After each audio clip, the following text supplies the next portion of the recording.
Hello everybody, thank you for joining us today. You are part of the 290 people worldwide who have registered to view this webcast. It's powered by Yole Développement and sponsored by USound, dedicated to acoustic, MEMS and audio solutions. My name is Faisal El-Kamasi. I'm a global sales support and coordinator for Yole Développement. Before we get started with this webcast, I would like to give you some information regarding the logistics. You have the possibility during all the webcasts to submit questions. In order to do so, you simply have to use the box at the bottom of the screen labeled Ask Question. We will answer as many questions today as time permits, and for the remaining questions, we'll make a following up via email within a week. We'll do our best to do that. Concerning the material and contents, please note that the presentation is available and downloadable in the resource section. You will also receive an email after the webcast within 24 hours with a link to a recorded session. So today, Yole Développement, USound and System Plus Consulting will share their analysis for you on acoustic, MEMS and audio solutions. First, let's start with a presentation on the microspeaker industry presented by Johnny Pedersen, Director of Engineering of USound, an Austrian-based startup company with key competences within area of audio systems and MEMS micro loudspeakers. Johnny is responsible for leading the mixed signal ASIC team as well as the hardware, software and PCB development teams. Johnny, please. Thank you very much. Thank you to Yole Development for this opportunity, and thank you for the introduction. So, USound is an Austrian-based startup. Our key competences are MEMS loudspeakers based on the piezo MEMS technology. So we are exploring the feature of piezo MEMS technology that it kind of contracts when applying a voltage. Just as if you apply pressure, it produces voltage. This is used for microphones, but we use the vice versa, that you can apply a voltage and then you can have a kind of extraction, as you can see in the animation on the right. Some of the advantages of our technology is that it's very easy producible. It's quite accurate in production, giving us a high clarity in sound production. Actually, we are able to give a very clear and crisp sound with this technology, and also the manufacturing is very tight controlled, leaving us with very few variations from device to device. This is one of the main advantages of this piezo MEMS technology. Another advantage is that most of it is built on a wafer production process, meaning that also here you have the opportunity to integrate different kind of components. This could be, besides the MEMS itself, it could be, self-test or other circuits that could check for different kind of behavior of the MEMS. You could also, if you want, add more sensors to the same kind of device. This is something we also intend to explore. The crisp and very tight performance of the MEMS also gives a good opportunity to explore ANC, active noise cancellation applications, where this very fast reaction of the speaker, independent of the frequency, is a very important feature. So this is also something that could be explored with this technology. In terms of size, we also see an advantage of the MEMS loudspeaker technology. We have here just an example of one of our speakers, one of the smaller ones. It's pretty small, as you can see, 4.5 millimeters times 6.5 times 1.5. We actually already have comparison to speakers twice the size, where we are competitive on the key parameters in audio like SPL and THD. So here we also see one of the advantages of MEMS loudspeakers. Other physical advantages are, as written here, low weight, low vibration, and very much shock resistant. Another feature we tend to pull out is also the feature that during high sound pressure level, we don't see an increase in temperature like you would see from an electrodynamic speaker. So a MEMS loudspeaker is a pure capacitive equivalent, meaning it has no loss in practice or in theory. In practice, there is a little bit of loss, but not much. In the figure in the bottom right, you see some temperature measurements, and you see here for SP3, our speaker, it's basically close to room temperature, whereas you have a competitor electrodynamic speaker where we have an increase from 10 to plus from plus 10 to 20 degrees increase, whereas we are below 1 degree for the MEMS speaker. Another couple of advantages. We have compared our own earplug headphone speaker with a competitor from electrodynamic speaker, and we see here on the left side a number of components, quite a few. You also see up to 3 speakers. In this case, 2 for the lower frequency and 1 for the higher frequency. For the USound earplug, we only have 1 speaker who covers the full frequency range, and you also see far less components on the right side. So besides a normal headset, there are other advantages and other features you can pull out of the MEMS technology, the USound MEMS technology, and this could be, for instance, the ability to make a MEMS microphone. This is something that is highly commoditized, but still this opportunity is also with the MEMS technology from USound. Like I mentioned, due to the low group delay, active noise cancellation applications are also a good opportunity with the USound speaker. Due to the way this is produced in panels, you can pursue, applications where you would like to benefit from multiple speakers in panels. They could be, to increase sound pressure level, but it could also be to apply some kind of directionality. These panels could be used in TV sets or in the automotive industry for the audio inside a car. Also, we see use, and this will be mentioned later in the presentation, in 3D audio for virtual reality and augmented reality. Another application of this technology is ultrasound. So with our speaker, we are also able to extend to 80 kilohertz, and we can use this for audio ultrasound applications. So this speaker is driven different than an electrodynamic speaker. This is a pure capacitive, as mentioned, as opposed to an inductive and resistive load, as we see from electrodynamic speakers. Hence, we would need or different kind of driver than you would see from a traditional electrodynamic or balanced armature speaker. We have found a driver that is a standard component off the shelf that we are using in our development kits and our reference designs. You will see that in a few slides.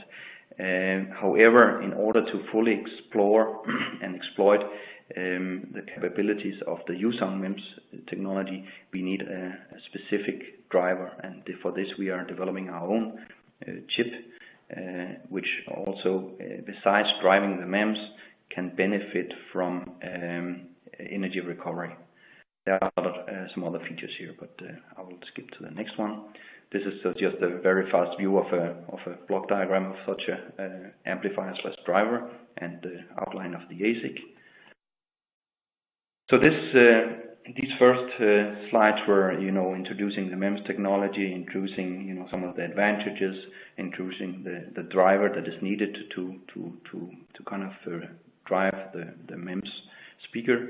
I would like now to have a few looks at the market and some of our products. So for sure, one of the first target markets for USound is the headphone and earphone market.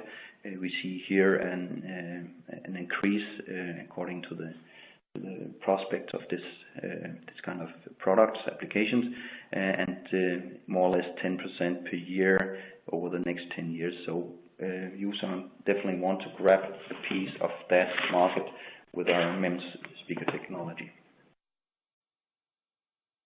This is our roadmap. It's kind of a mix of our speakers. We have a speaker called Moon, which is kind of a packaged version of our speaker, similar to it that you would see from balanced armature. Then we have the Ganymede, which is a free speaker that needs to be encapsulated in some kind of package, but it offers more flexibility for the user. And then we have our reference designs at the bottom here, the MegaClide and the Taigete. The MegaClide is a USB-C based headset that I will share a few words about this in a later slide. We are also in the market of pursuing shares in the virtual reality and augmented reality, and here we can also use our Ganymede, and we have a reference design/development kit for this as well, which I will show you later. Once we go into 2019 and 2020, we will approach the automotive and the mobile phone markets as well. So our current earphones, just to show you the difference between the two speakers that we currently have. The Ganymede, which is basically a raw speaker, no back volume, but you have to create your back volume yourself. You see that on the left side, that the mechanic design of the earplug kind of creates this back volume, whereas on the right side you have our Moon speaker, which is encapsulated in a package with the possibility to bond or wire solder at the bottom. This one would be easier to integrate, whereas the other one would be more flexible. We have a few reference designs and development kits. So we have our earplug here, which we use together with our reference design, but also together with different development kits. We have both a Moon-based and a Ganymede-based headset. You see that on the left. On the right, you see our main demonstrator/development kit. We call that an Anke. It has the features you would need to develop your own headset. They have the amplifiers for driving the MEMS speakers. It has Bluetooth, HODP and HFP profiles can easily be extended with other profiles. It has some DSP that you can play around with, some audio filters and so forth, power management, and also the microphones for a full-blown headset. Then we have a very nice and if you ask me, MegaClide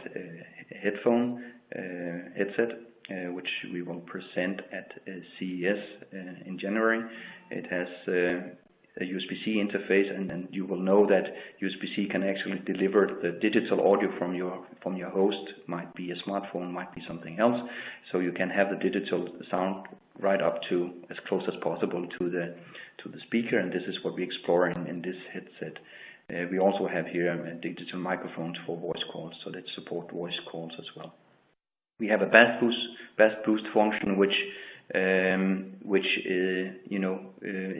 it seems to be the preference of many users that you have an extra bass, but we build it in as a separate function that you can turn it off and on, at least to demonstrate the feature. And again, there's only one Ganymede speaker in each earplug, not three like you see in other products. Yeah, so here I have some comparison. I think I will jump that fast, but you would see that on the key parameters of SPL level and THD, we are quite comparable. But also here we have a roadmap that shows that we will improve significantly on the SPL level if this is what we want. But already now you would see that we are quite competitive compared to, actually high-end products from other companies. Last slide would be a small talk about our development kit for augmented reality and virtual reality. We have built this. It's basically glass. It doesn't have the video part, but it's have full support for Bluetooth. Again, A2DP and HFP. It has our MEMS tweeters inside. It has sound directionality that leads the sound towards the ear. So it's not like an earplug. It's free audio, if you will. And we also have here DSP and other stuff like you would see. And in the lower right, you see a picture of the PCBs in here. So this actually concludes my presentation, introduction to USound, to the market we want to approach, and some of our products and some of our development kits. And also this last one will be presented at CES in January. Thank you. Thank you so much, Johnny, for this very interesting presentation. So once again, do not hesitate to ask questions. So some questions are coming. So using this Q&A button for the Q&A session at the end of the webcast. So let's continue. We will continue with a market overview from Guillaume Girardin, MEMS and Sensors, Market and Technology Analyst at Yole Développement, about the acoustic MEMS and audio solution. Thank you, Professor. So hello everyone. I'm Guillaume from the MEMS and Sensor teams at Yole Développement. I'm pleased and thrilled to present you our latest analysis of the acoustic MEMS and audio solutions markets. So just to start, I will be very quick on the presentation of Yole Développement. I hope that many of you are aware of our company. So let's find out very quickly our business. So Yole Développement is a more than more market research company since 1998, operating in the following field. We have strong expertise in those topics, thanks to more than 35 full-time analysts. We are based in France, and we have a global activity with US, Europe, and Asia. Yole Développement is part of a group from Yole Finance with Blue Morpho, System Plus Consulting, and Nomade, and Piseo. All the group is dedicated to offer the maximum of services in the field of technology and strategy analysis. We have three main businesses, from consulting and custom analysis at different levels of intelligence. We also produce off-the-shelf reports, more than 50 reports per year, so market and technology reports, but also patent investigations and teardowns and reverse costing analysis, thanks to our sister company, System Plus. On top of that, we also provide media services with our website iMicronews and also event organizations like Tech Days. For any information, do not hesitate, please free to ask us. So now let's go back to our main focus about acoustic MEMS and IC audio associated with. So to be clear, let's start with the first block of the audio chain. So Johnny from USound presented the last block of the supply chain, so the micro speakers. So we will be on the beginning of this audio chain, the microphones. So we analyzed several applications from low-end, high-volume applications, cell phone, tablet, PC, to high-end, low-volume applications for industrial or military usage. And here is what we found about the different technology of microphones. And as many of you already know, the microphones market is divided in two main technology. The oldest one, the ECM, electret condenser microphones, and the MEMS microphones. So here you can see a chart where you can see the evolution of those different technology on the market. So according to us, the volume of the microphones market has reached more than 8 billion units in 2017. And the milestone for the MEMS microphones has been the year 2014, when MEMS have overtaken the ECM market in volumes. So here you can see the annual growth rate of the ECM and the MEMS microphones, and the evolution are quite opposed in the opposed way. If we look at the value of those different markets, 2013 was a transition year with a value exceeding $1 billion. The MEMS microphone is now leading the audio capturing market. Since 2003 and the introduction of the MEMS technology by Knowles, the market has increased continuously, showing an annual growth rate expected at 4.2% from 2017 to 2022. In the meantime, we see that the ECM market was stable until recently and is now declining, competing with the MEMS technology.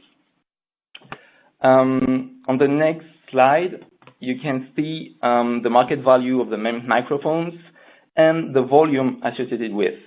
So this graph shows both volume and value, and the dependency of this market regarding the cell phone market. When in 2015, the cell phone market has started to slow, and you can see that the slope has changed. So we see here both effects of the cost pressure and the slowdown of the growth of the cell phone market. So currently, we estimate the market at $1.1 billion by 2022. It will be $1.2 billion by 2022. If we look at the different players in the field, there's no surprises. Knowles is still the world leading suppliers of MEMS microphones with 41% of the market share. Gore-Tex is consolidating its second place position with almost 20% of the market share. And AAC has stumbled this year with a 46% decrease in revenue from the microphones market, and their market share has plunged from 16% to 7.5%. We are still investigating to understand why, but AAC could be on track on the next years, because the supplying of the MEMS microphones in the cell phone industry is quite hard and versatile.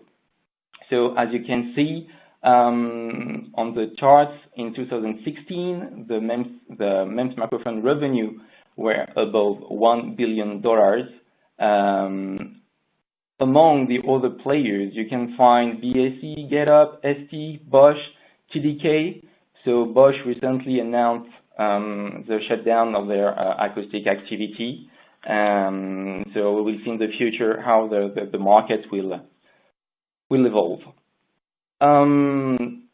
If we look at the MEMS die level, so it's also interesting to take a look at this to see that there's two giants on this market. So Infineon and Sony are the two biggest players on this market. So regarding the revenue, Sony is leading shortly in front of Infineon, but regarding the volume, Infineon is ahead of Sony. So in terms of value, we estimated the MEMS microphone die market value at 133 million, and the volumes of MEMS die around 4.5 billion units in 2016. So now let's take a look at more market trends on the microphones market. So the next slide is there to show you some assumptions we made before the release of the iPhone 8. So as usual, Knowles, Gore-Tex were expected, but also ST. So it depends on the versions of the cell phone you are looking at, but sometimes you didn't find any Knowles microphones in the cell phones. Sometimes it's only Gore-Tex. So maybe ST Micro could be a supplier of microphones. We don't know. It could be potentially they could be. So if we look at the market drivers, we identify three main drivers. So this is high quality voice captures for calls, so clear voice functions. Sound for video shared and social media, so we need high fidelity sound, and the low distortions for VPA, so we call VPA the voice personal assistant like Google Home or Amazon Alexa, Echo Dot, these kind of things. Just some statistics about Apple to show you that Apple's purchase order for microphones were quite high these years. With the iPhone, iPad, Apple Watch, Apple TV, AirPods, and Macs. So we are almost 1.2 billion units ordered by Apple this year to equip their devices. So the smartphone is a communication device, and as such, audio components are really critical, and that's why people are working hard on it. Now, let's take a look at one kind of devices that are emerging on the market. This is what we call hearables. So it's not like old headsets, wireless or wired. So this is a new gen of devices like the AirPod of the Samsung Gear X or from Sony. So we think that those devices will experience a strong growth in the futures. So according to us, we think that in 2017, almost 10 million units of this have been sold, and the ramp up will be huge. We estimate that in 2022, maybe more than 50 million units per year will be sold on the market. So all the big OEMs are looking at this market. So Samsung, Sony, Apple, but for sure Huawei or Xiaomi are on track to address this market. So just to have a small reminder about the cell phones and the smartphones. So as they are becoming thinner, it thus requires smaller microphones with higher performances and lower power consumption. So it's applied also for hearables. But the quality of the microphones plays a strategic role for voice commands in those hearables and also mobile phones. So high SNR are required, and waterproofing is also a feature that is also required by many people. So those are two challenges that must be overcome in the futures, and many players are looking at it.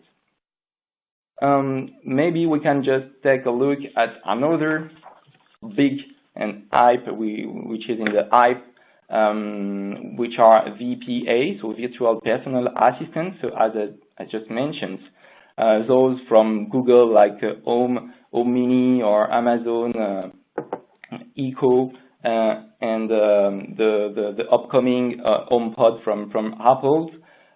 We think there's a big market from the consumer market for people like you and me, but also you will find those devices in your homes with the smart home trends. So here is a short forecast about those devices, and we think we slightly increased our forecast about those devices recently regarding the sales of the different devices on the market. So we think in 2017, 11 million units will be sold, representing more than 70 million of microphones, because you find 5 to 7 microphones in those devices, in those systems. So the amount and the quantity of microphones that that those market is leveraging is quite huge. So we estimate that in 2022, more than 110 million systems will be sold, and the number of microphones embedded will be higher than 500 million units. So maybe there will be a reduction of the number of microphones embedded in those systems, thanks to higher SNR and better software performances with noise cancellations, or these features could decrease the number of microphones embedded in those solutions. So as I mentioned, the demand for VPA is high, which is understandable as the technology is new, easy to use, fun, and productive.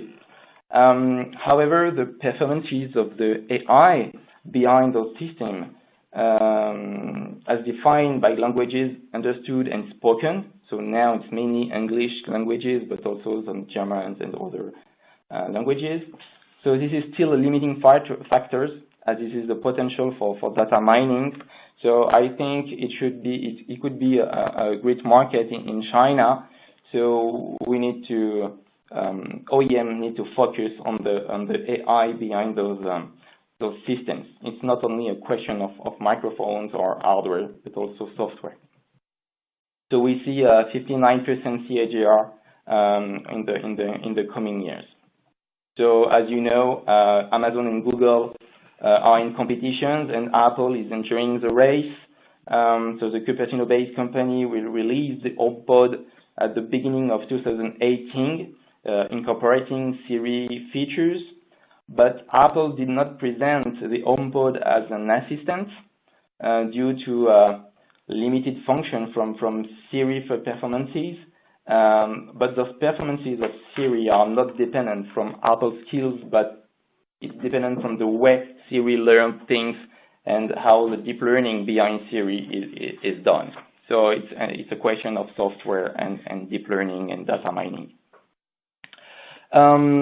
Let's talk now about the other part of the audio chain. So with the increasing demand for sound quality and complex features like beamforming and 3D rendering, audio processing is more complex than ever. So this has led to an increasing demand for smart chips and strong computing skills.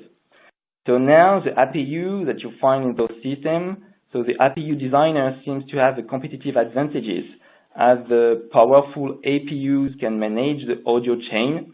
They can decide whether to implement audio processing, pay for licensing, or develop their own algorithms. So to answer this threat, audio processing manufacturers such as Knowles and Cirrus Logic are tending to implement more intelligence in their chips, but they must develop software, algorithm, and data management skills, or outsource some of these, so which is required significant investments. So audio codec, ADC, DAC to perform with some software, noise cancellation, wind cancellation, beamforming, direction of arrival estimations, voice recognitions, or also acoustic event detections. All those features could be done with the processing, and this is where the battle is happening. Just a slide to show you that the audio chain, we can make an analogy with the imaging chain in the smartphones. Here you have two paths. The upper one is from the audio chain, and the below is for imaging. And when you see the amount of money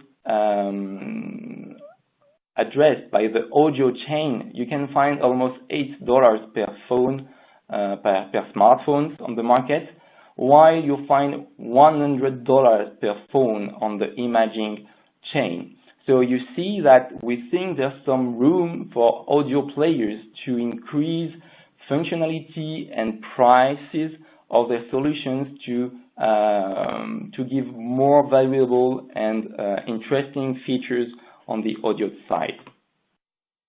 If we look at the different players on this audio, on the audio IC market, you will find three big players. So Cirrus Logic is the leader. Then Qualcomm is the second player, and Texas Instruments is the third player on this market. So if you look at the total audio IC market, this is worth close to $3.7 billion. So now let's finish with the ultimate blocks of the audio chain with the micro speaker. So we did an analysis of the micro speaker, so under 2 inches. So we accept a mini speaker and big speaker over 4 inches. And what emerged from this analysis is there are 3 main drivers, so sound quality, more output power, and thinner components to fit in those slim smartphones. So here are the 3 main drivers. And if we look at this micro speakers market revenue breakdown per applications, you see that the market in 2017 is almost $9 billion. We are talking about the micro speaker at the micro speaker level, and it should reach almost $12 billion in 2022. And the smartphone represents half of this market now and in the futures. So as USound mentions, we think that in the micro speakers market, there's a lot of opportunity, especially in the VR, AR, and MR market, so augmented, virtual, and mixed reality.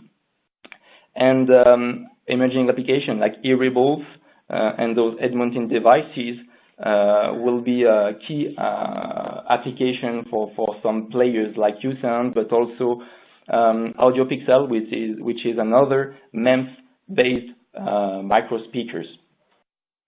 If we look at in the global way, the big pictures of this market, here you have the pictures of the market currently in 2017. So it's almost $14 billion, with $1.7 billion from the microphones market, $3.7 billion from the audio IC, and $8.7 billion from the micro speaker market. The MEMS-based microphone industry is just over $1 billion in 2017. And on the right, you have our projections for the next 5 years. And in 2022, we expected a $2 billion market for microphones with $1.4 billion of MEMS-based microphones. The audio IC market should ramp up and goes to $6.1 billion, while the micro speaker market should reach $12 billion, with we expected for USound and other players several $100 million from the MEMS-based micro speaker industry. So in this presentation, I try to make a summary of the different blocks of the audio chain. If you have any questions, please feel free to send us an email. And just to remind you, this presentation was extracted from this report, so Acoustic, MEMS, and Audio Solutions, but we have 2 others reports that are talking about that, so status of the MEMS industry, but also sensor for smart building. So thank you for your attention. Thank you very much, Guillaume. Very interesting presentation. Okay, so let's continue. I'm pleased now to present our third presenter, Romain Fro, CTO at System Plus Consulting, who will now provide a technology overview of the MEMS microphone. Please, Romain. Hello, everybody. Thank you very much, Faisal, for this nice introduction. And thank you for both previous speakers for the very nice slides they showed. So now I will show you different examples of MEMS microphone integrations. So after having seen some MEMS micro speakers and market of the audio, now I will focus my talk on MEMS microphones. So I propose you to show you different examples of products on the market in order to show the main players and different integration. So I will first start with some consumer product example, and then show some differences at the packaging level, and finally with new developments. So in terms of consumer products, so we have plenty devices which are now integrate MEMS microphones. So Guillaume spoke about VPAs. So VPAs are on the market, firstly introduced by Amazon with the Eco family. It's really interesting to see the number of microphones which are integrated in these devices. So here you have an overview of the devices in the Amazon Echo, Amazon Echo Show, and Amazon Echo Dot. So three of the main products from Amazon, bringing Alexa assistant. As you can see, there is 22 MEMS microphones for these three products, which is quite amazing. And all of these microphones are provided by Knowles here. Another example of another supplier of VPA with Google Home. Here, it's interesting to have a look on the different architecture comparing to Amazon. Because here only two MEMS microphones are integrated inside Google Home.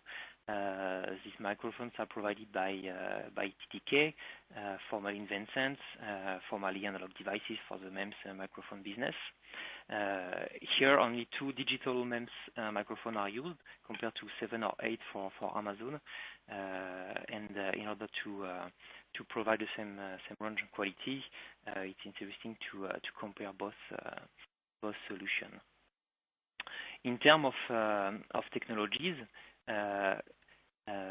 Knowles and Invensense use two capacitive MEMS microphones. So the capacitive MEMS microphone structure it's dominant on the market right now. It is 100% of the MEMS microphone which are integrated in devices. In terms of manufacturing processes, there are some slight differences between providers. Here you have two examples.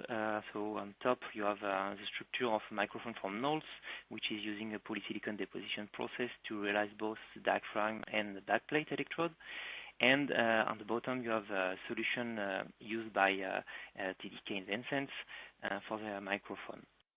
So here the main difference comes from the fact that the backplate is made with an SOI substrate, and then the polysilicon membrane is manufactured on top of the SOI. If we now have a look on the huge market, which is smartphones market, it is really interesting to see the history of the integration of the microphones inside smartphones. So it started with one MEMS microphone in iPhone, and now we have 4 MEMS microphones per smartphone, and also other microphones inside the speakers, and it's really important in terms of volume at the end. If we have a look at the iPhone 7, and after that we'll see iPhone 8 and 10 to see the main difference, we can see that the 4 microphones integrated inside the iPhone 7 were provided by Knowles, Cortec, and STMicro. Here it's always interesting to see that most of the references can be changed from one supplier to another. And also another player which is quite present in the iPhones is ASC Technologies. So both ASC and Cortec are using Infineon as a MEMS die provider, and in most of the case, in fact, the references are really similar, so which is a good explanation of how we could be changing from one reference to another. On the other end, you have Knowles and STMicroelectronics, which are using proprietary technologies, and we just saw that STMicroelectronics is not anymore in the iPhone 8 and 10 business, at least in the model we analyze. Maybe they are still present in other models, but in the one we opened, it was not the case. So if we have a look on the iPhone 8 Plus and iPhone 8, we still have 4 MEMS microphones, so 2 at the bottom and 2 on the top. If we compare with iPhone 10 now, we can see that there is only 3 MEMS microphones. So there is 1 MEMS microphone at the bottom right, which is not anymore present in the iPhone 10. So now they are using only 3 MEMS microphones. Provider are Knowles, Cortec, and ASC Technologies. Difficult to give a share of all of these players because most of the references could be changed from one phone to another. If we go more in detail inside both microphones, which are at the bottom of the phone, so for the iPhone 8, we can see that in the smartphone we analyze here, we had one reference from Gore-Tex and one reference from ASA Technologies. Unfortunately, both logos are mixed in the picture here. ASA Technology is on the left and Gore-Tex on the right. We can see that it's provided by two different suppliers, but if we have a look inside the MEMS microphones, we can observe that the dies, the MEMS dies, in fact, come from Infineon, and the design is really, really close, almost the same design, and it uses the same process for sure. But if we have a look now on the ASIC dies, which is on the right of inside the package, we can observe some difference in terms of die size, but here it's covered by a globe top, which is protecting the ASIC from the environment. In terms of die size structures, it's also interesting to see the evolution linked to the size of the dies from a very small die size to now a standard which is in the 1 or 2 square millimeter range in terms of size.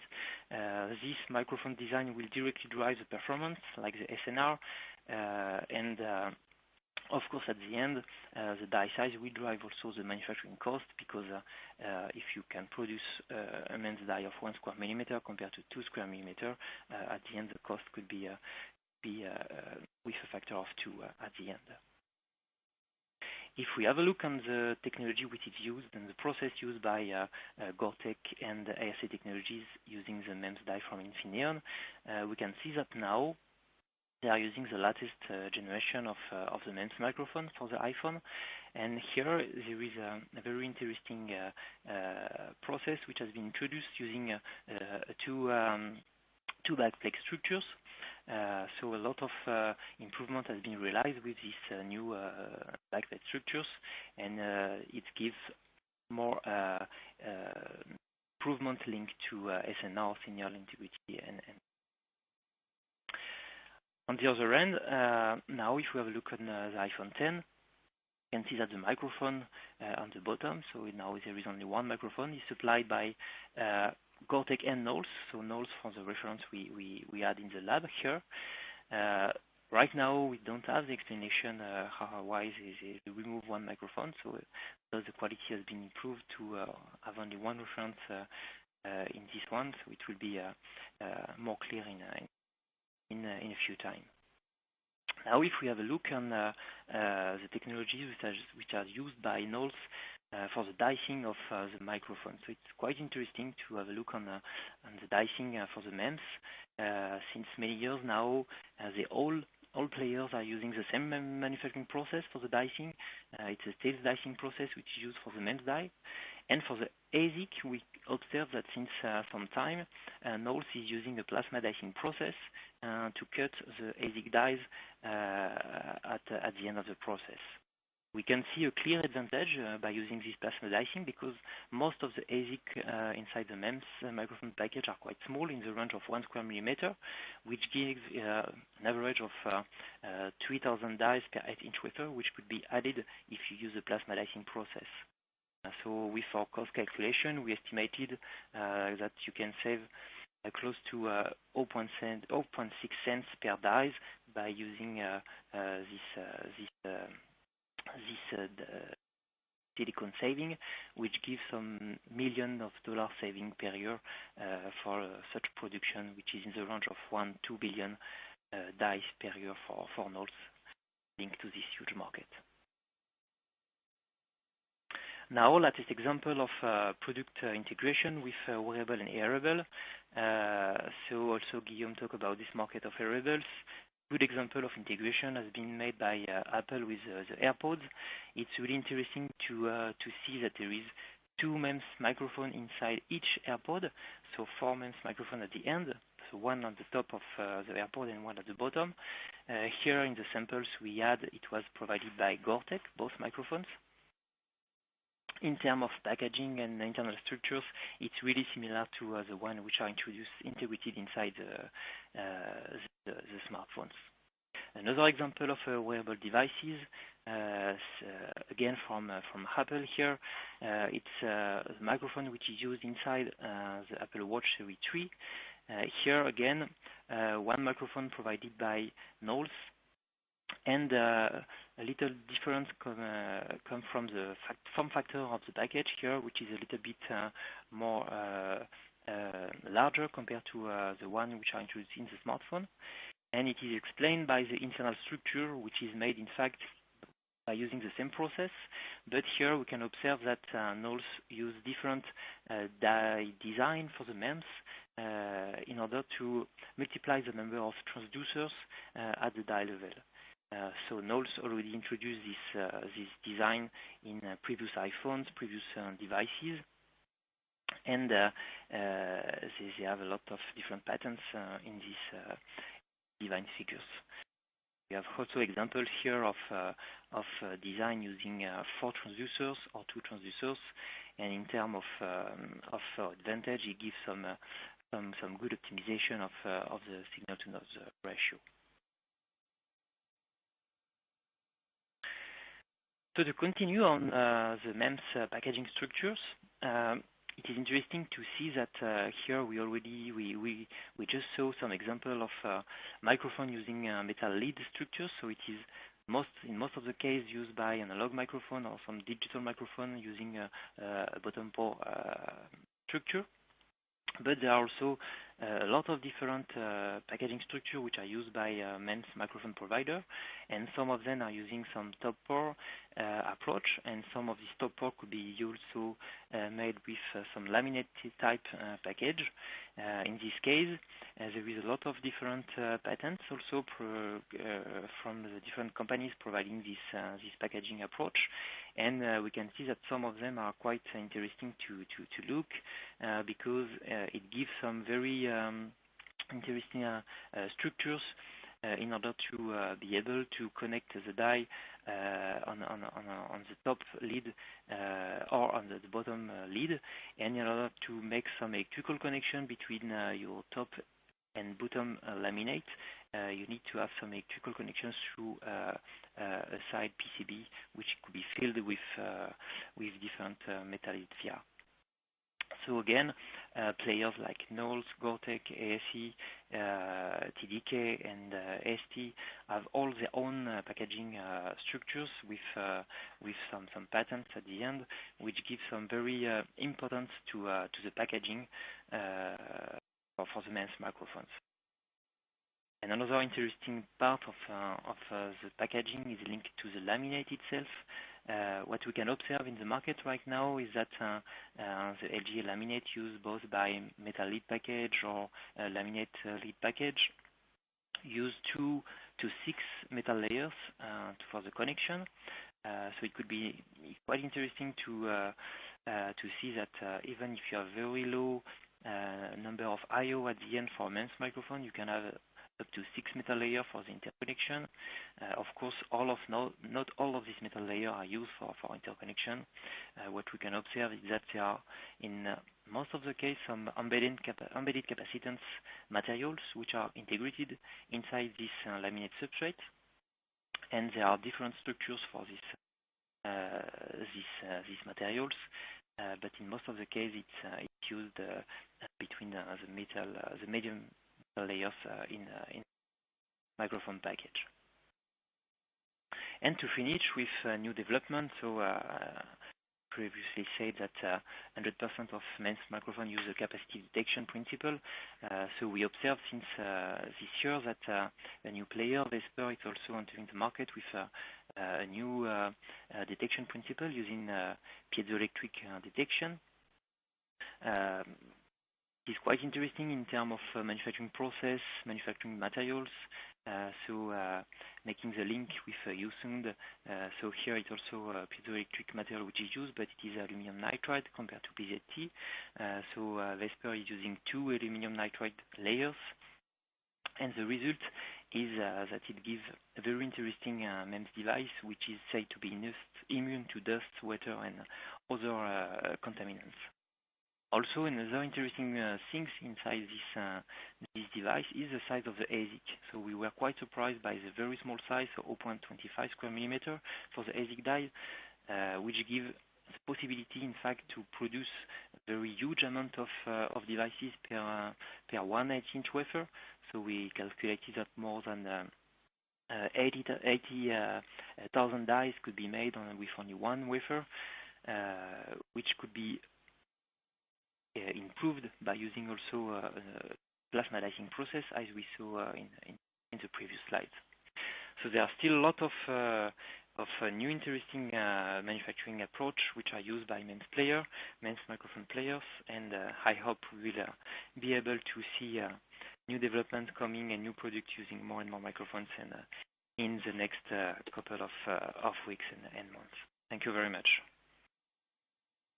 Thank you, Romain, and thank you all for those relevant and interesting information. We are now going to wrap up with a Q&A session, but we have just 5 minutes, so we'll do our best to answer. Let's start with the first question we have. This will be for USound. So Johnny, one question, or well, two questions. Where is the USound speakers manufactured? And another one would be, is the speaker reflow compatible? Yes, thank you. Yeah, so the speaker itself is produced in Italy. So we have a partnership with STM. This is public information, and they produce the MEMS. Then we have a production that does the assembly, and this is done in Austria. So it's partly Italy, partly Austria. It's not capable of doing reflow at the moment, but we are working on this, and we expect that a year from now, this is actually possible. All right. Okay, thank you, Johnny. One question, perhaps for you, Romain. What is the typical cost structure of a MEMS microphone? What we can observe from the microphone which are used in most of the mobile products is that the share between the dies and the package, it's almost similar. So we observe 40% of the cost for the ASIC, close to 30% for the MEMS, and 30% for packaging and test. Okay, thank you, Romain.